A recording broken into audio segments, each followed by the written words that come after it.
What's up, YouTube? Hope you guys are doing well. I thought I'd do a little breakdown video of this record wall in our living room. There was a lot of debate about what should go on here, because if it were up to me, there would probably be like a giant poster or a shrine to Fred Durst or something like that. And if it were up to my girlfriend, there'd be like respectable shit like artwork or whatever. So vinyl seemed to make the most sense. I already actually have a bunch of framed vinyl in my office anyway. We both love music. I already have kind of a record collection to go off of. So yeah, this made sense, and we're really happy with it. It actually took a good month or two to order some of the ones we didn't have and sort of go back and forth about how we want the colors to go, because we went for just every color in the palette. So yeah, I guess I'll just go left to right and break these down. Some of them have different levels of significance for each of us. So Carly Rae, Emotion Side B. This is probably my favorite pop album of all time, at least modern pop album. And 3 dates in, we really bonded about this one specifically. Although what's funny is my girlfriend had never even heard Side B and didn't even know it existed.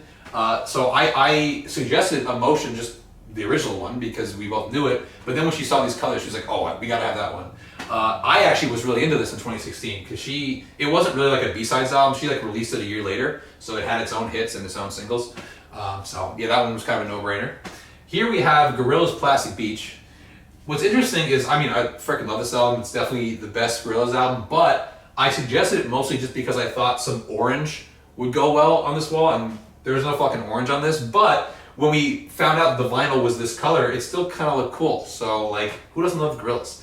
And I look at it especially closely, it almost looks like a map on Super Smash Bros. Or something, which kind of makes me smile. So yeah, those were easy choices. So then we have Jamiroquai, Funk Odyssey. The album that my girlfriend actually got me into by them is an album called Traveling Without Moving. But look at that cover. Who wouldn't want that cover on the wall? Really good funk band. Although I've seen Apple Music classify them as R&B and as dance, but to me it sounds like funk. This album rolls too, but Traveling Without Moving I would recommend over this one. Then we have Snarky Puppy, We Like It Here. Actually, a couple months into dating, I got this framed for her because it's her favorite album of all time. Amazing jazz fusion group. We actually saw them on the Empire Central tour, I believe it was, and so that record I'm a little partial to, but this one's great too. Great for jazz fusion. We had to have that represented up here. Then, how do you not have Sunbather? It's the most iconic album cover of all time. What's funny is I'm a pretty big Deafheaven fan, and this is maybe their third best album. I would definitely put New Bermuda and Lonely People Without Power, the brand new one, above this. But it was such a cool moment for black metal music to be in the mainstream. I'm pretty sure this album was mentioned in an Apple, the company Apple tech conference. It was used as the display for Apple Music or whatever it was at the time. So it's just kind of a cool cultural touchstone. You had a bunch of snobby music critics kind of coming together to actually appreciate basically a real black metal record. So just the way it looks.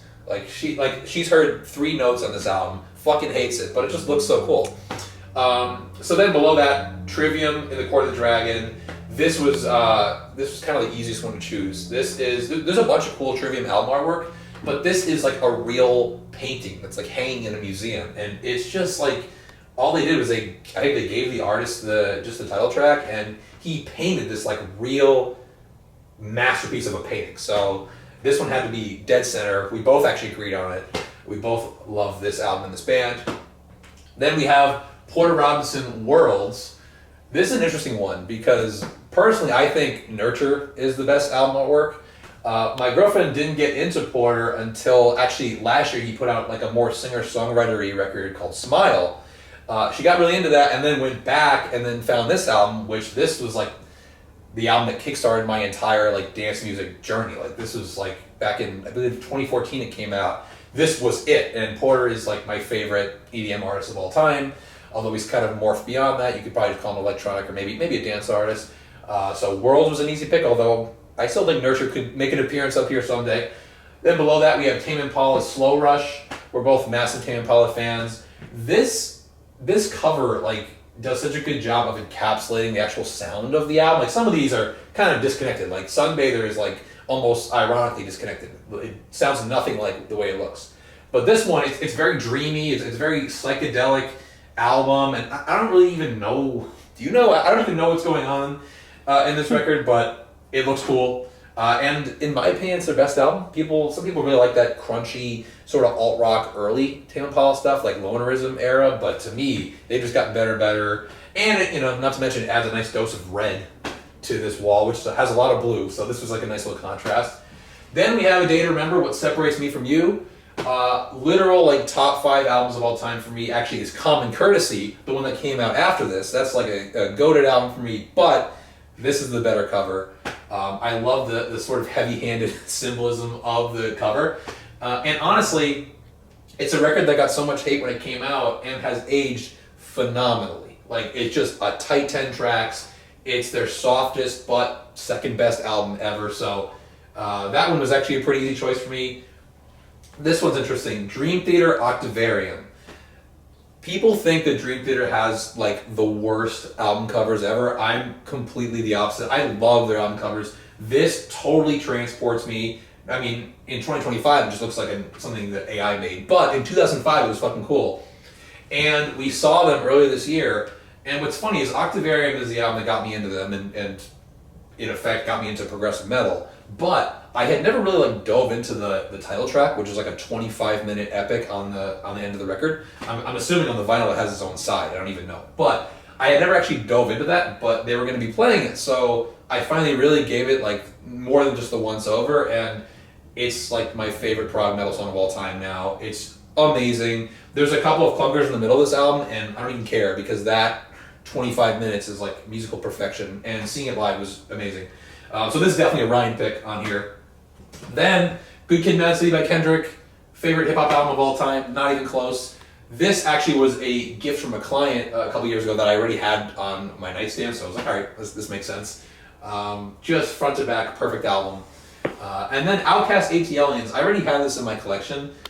I don't even know if ATLiens is the best Outkast album. Maybe. Two Dope Boys is definitely one of their best songs. And I always very much appreciated the Only Child bar from Andre. I always related to that as a kid because I was an only child. Probably their tightest rapping performances though, and they got more experimental after this with Aquemini and with Future, whatever. No, I was about to say Future Sex Love Sounds. No, it's Love Below and Speakerbox. That's a JT album. And Aquemini and all those albums. But just a sick cover. Really adds some variety, and I don't know how the hip-hop albums ended up over here, but it wasn't by genre, it was more by like look. So this is it. Yeah, I mean, we have Kendrick, Outkast, Dream Theater, A Day to Remember. I mean, right there, you have hip-hop covered, you have prog metal covered, you have pop punk covered, you have electronic music, you have, I guess, psychedelic alternative. I don't even know what to call Tame Impala. We got our metal here, In the Court of the Dragon and Sunbather. We got our funk, we got our jazz, we got our alternative / alt hip hop, and we got our pop music. I mean, it's all covered. What's interesting is over time, if we're going to either shift these around, or I have some honorable mentions. I actually wrote them down. Let me pull this up because there were a couple of records that. So yeah, the number one on my mind right now, probably because I just saw the tour. I think My Chem the Black Parade could probably make an appearance here, especially because like color wise, it's like a silver and black, so that would look really good here. I hadn't listened to that album in a long time. That is like actually a perfect album. Like people use that, I use that term too much. From the first note to the last note, there's not a single bad second. So I think I'd probably want this up there at some point. But I don't know, like which one is it supplanting? We did talk about having Avenged Sevenfold up here, specifically Hail to the King, just because it had the iconic Death Bat on it. But when we looked into it, we found out that the vinyl is actually a completely different artwork, which it's kind of cool, but it's not the Death Bat. And Hail to the King is their worst album, besides maybe the first one. So maybe if we get Avenged up here, maybe it's City of Evil, which kind of looks like this, so maybe we can go here. I don't know, but I mean, we're not getting rid of that one. So yeah, so that was also considered. Oh, Graduation by Kanye. I don't know how the fuck the vinyl doesn't exist for that. Like that's one of the most beloved hip hop albums of the 21st century, if not of all time.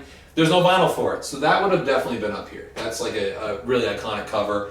Yeah, and then I wrote down Porter because I like the Nurture cover. It's like it's got some green in it, and honestly, the Smile cover is kind of cool. It's happy. It's like a anime influence. That would look good up here. Iron Maiden, Power Slave. My girlfriend knows nothing about Iron Maiden, so it kind of felt like a long shot, but that's a cool cover, and it's got a very clear like theme to it. And yeah, I mean, I did suggest Between the Buried and Me colors, but as good as that album is it an iconic cover? Not really. It's just kind of, I don't even know what's on it. It's like I don't know. So yeah, that's it. Hope you guys enjoyed this little tour through our record wall. We're super happy with it. It's like really fun to look at every day as opposed to the typical live, laugh, love poster or whatever the hell other people have in their living room. So yeah, see you soon. Peace.